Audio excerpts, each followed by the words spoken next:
Hello friends, हम देखेंगे Arctic meltdown क्या है तथा यह न्यू ग्लोबल शिपिंग रूट क्यों कहा जा रहा है। आर्कटिक मेल्टडाउन क्या है? आर्कटिक मेल्टडाउन का मतलब है आर्कटिक क्षेत्र उत्तरी ध्रुव की बर्फ का तेजी से पिघलना। यह मुख्य रूप से ग्लोबल वार्मिंग और जलवायु परिवर्तन की वजह से हो रहा है।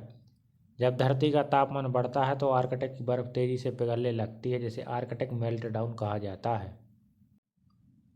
आर्कटिक मेल्टडाउन के कारण ग्लोबल वार्मिंग, वायुमंडल में ग्रीन हाउस गैसें जैसे CO2, CH4 आदि की वृद्धि से धरती का औसत तापमान बढ़ रहा है। बर्फ की परावर्तन क्षमता में कमी। बर्फ सफ़ेद बर्फ सूर्य की किरणों को परावर्तित करती है, लेकिन जब बर्फ पिघलती है तो उसकी जगह काली सतह समुद्र या भूमि आती है, जो गर्मी ज़्यादा सोखती है और पिघलने की प्रक्रिया तेज कर देती है। मानव गतिविधियाँ, जीवाश्म ईंधन का अत्यधिक प्रयोग, जंगलों की कटाई और औद्योगिकरण इसका मुख्य कारण है। आर्कटिक मेल्टडाउन के प्रभाव। समुद्र स्तर में वृद्धि। बर्फ पिघलने से समुद्र का स्तर बढ़ता है, जिससे तटीय क्षेत्रों में बाढ़ का खतरा होता है। वैश्विक जलवायु परिवर्तन। आर्कटिक के मौसम पैटर्न बदलने से दुनिया भर का मौसम प्रभावित होता है। जैव विविधता पर असर। ध्रुवीय भालू, सील और अन्य जीवों के लिए खतरा। नए समुद्री रास्ते खुलना। आर्कटिक की बर्फ कम होने से नए व्यापारिक मार्ग बन रहे हैं। भूराजनीतिक महत्व। आर्कटिक क्षेत्र में तेल, गैस और खनिज संसाधन छिपे हुए हैं। बर्फ पिघलने से इन तक पहुंच आसान हो रही है, जिससे देशों के बीच प्रतिस्पर्धा बढ़ रही है। आर्कटिक मेल्टडाउन जलवायु परिवर्तन का गंभीर संकेत है, जिसका असर पूरे विश्व पर पड़ रहा है। आर्कटिक में नए वैश्विक शिपिंग रूट क्यों बन रहे हैं? आर्कटिक क्षेत्र में बर्फ पिघलने की वजह से वहाँ नए समुद्री मार्ग खुल रहे हैं। पहले यह क्षेत्र साल भर मोटी बर्फ से ढका रहता था, जिससे जहाज़ों का गुजरना असंभव था। लेकिन अब बर्फ पतली हो रही है और कई महीनों पूरी तरह से पिघल जाती है, जिससे जहाज़ों को गुजरने का रास्ता मिल रहा है। आर्कटिक में नए शिपिंग रूट बनने के कारण। बर्फ का तेजी से पिघलना। ग्लोबल वार्मिंग की वजह से आर्कटिक समुद्र की बर्फ कम हो रही है, जिससे पानी का रास्ता खुलता है। छोटा और सस्ता मार्ग। आर्कटिक रूप से एशिया और यूरोप के बीच की दूरी परंपरागत रास्ते जैसे सुएज नहर से होकर की तुलना में 30 से 40% कम हो जाती है। उदाहरण, चीन से यूरोप तक का सफ़र सुएज नहर से 12,000 किलोमीटर है, जबकि आर्कटिक मार्ग से 7 से 8,000 किलोमीटर है। समय और ईंधन की बचत। कम दूरी होने से जहाज़ों का सफ़र तेज होता है और ईंधन खर्च भी घटता है। आर्थिक लाभ। कम समय और कम ईंधन का मतलब है कम लागत और ज़्यादा मुनाफा। भूराजनीतिक महत्व। आर्कटिक क्षेत्र में नए व्यापारिक रास्ते खुलने से रूस, अमेरिका, चीन और यूरोपीय देशों के लिए यह एक रणनीतिक क्षेत्र बन गया है।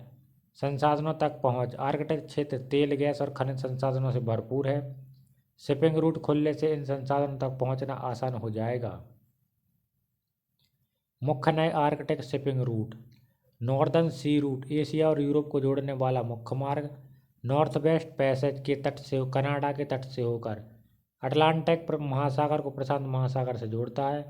ट्रांसपोलर रूट, सीधे उत्तरी ध्रुव से होकर भविष्य में पूरी तरह बर्फ पिघलने पर खुल सकता है। आर्कटिक मेल्टडाउन ने वैश्विक व्यापार को नया मोड़ दिया है, क्योंकि अब वहाँ से गुजरने वाले समुद्री रास्ते समय, पैसा और रणनीतिक महत्व की दृष्टि से बहुत अहम हो रहे हैं। आर्कटिक शिपिंग रूट की मुख्य चुनौतियाँ। कठोर मौसम। आर्कटिक क्षेत्र में तापमान बहुत कम रहता है और अचानक मौसम बदल जाता है। धुंध, तूफान और बर्फीली हवाएं जहाज़ों की सुरक्षा के लिए खतरनाक हैं। बर्फ का खतरा। गर्मियों में बर्फ के बड़े बड़े टुकड़े तैरते रहते हैं और जहाज़ों की टक्कर का खतरा हमेशा बना रहता है। सीमित ढांचा। बंदरगाह, मरम्मत केंद्र, ईंधन स्टेशन और आपातकालीन सेवाएं बहुत कम हैं। किसी दुर्घटना की स्थिति में तुरंत मदद मिलना मुश्किल है। पर्यावरणीय खतरे। जहाज़ों से तेल रिसाव या प्रदूषण आर्कटिक की नाजुक परिस्थितियों को गंभीर नुकसान पहुंचा सकता है।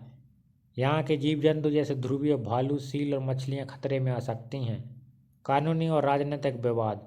आर्कटिक क्षेत्र में शिपिंग रूट और संसाधनों पर रूस, कनाडा, अमेरिका, चीन और यूरोपीय देशों के बीच विवाद है।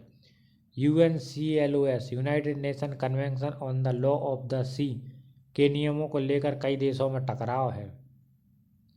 सैन्य प्रतिस्पर्धा। रूस और अमेरिका ने आर्कटिक में अपनी नौसेना और ठिकाने बढ़ाने शुरू कर दिए हैं। इससे यह क्षेत्र नई भूरा राजनीतिक प्रतिस्पर्धा बन गया है। बीमा और लागत। खतरनाक क्षेत्र होने की वजह से जहाज़ों का बीमा महंगा पड़ता है। आइस ब्रेकर और विशेष तकनीक वाले जहाज चाहिए जो बहुत महंगे होते हैं। निष्कर्ष। आर्कटिक शिपिंग रूट भले ही कम दूरी और आर्थिक फायदे देते हो, लेकिन सुरक्षा, पर्यावरण और भू राजनीतिक चुनौतियां इन्हें जटिल बना देती हैं। यदि हमारे द्वारा दी गई जानकारी आपको पसंद आती है तो हमारे चैनल को please like, share and subscribe करें। Thank you.